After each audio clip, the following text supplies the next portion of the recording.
Aking benta, 300 na. Ano yung maubos? Ay, may panghulog na ako sa Biyernes. Sabi ko na, baka may makakita pa, masingil ko. Anak mo! Ito isa iba-iba binatog. Binatog ba to? Ay, nilokmok na. Nilupak! Nilupak mo saging, bili na kayo. Nilupak mo saging. Nilupak. Ay! Ay, kakasi! Ano yan? Ako bilang kapasin. Bilang mo na ako. Ano yan?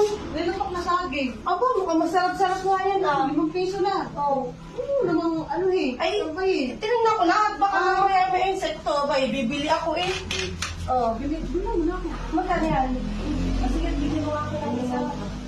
Ako, benawano. Lagi na lang akong benawano ah. Ikaw ang bumili. Dahil sa... Aha. Ay, ano pala natatapatan no? Nung nakaraan, nagtinda mo eh, ano, palamig. Tapos, Kailangan talaga mag-iba-iba para hindi magsawa ang mga tao. tapos kung ano yung tinda mo na nakaraan. Mangga, palamig. Nilupak yung mga. Ano pa? Nag-iisip nga ako, ano makikita na kung maiba-iba ba? Para magsawa. Oo, Parang hindi naman kasi. Wala ka ba ng kutsara dito? Kakamayin ko na lang to. Kamay mo na lang. Ganun mo na lang, oh. Pangagab na lang. Sige, hindi na lang gagawin. Ang dami mo sinasabi, wala akong mabayad. Mamaya mo kung kainin. Nakakalimot ka na. Hindi ba't ikaw yung 1,000 ako may sukli? Nasaan na yun? Hindi na nga yung bayad ko eh. Wala ang namin nagtitinda. Dapat kinuha mo yung sukli.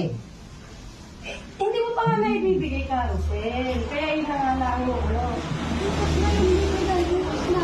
Kasi wala akong kami dyan. Pinaiikot ko lang yan. Dito na. Wala akong pambayad. Oh,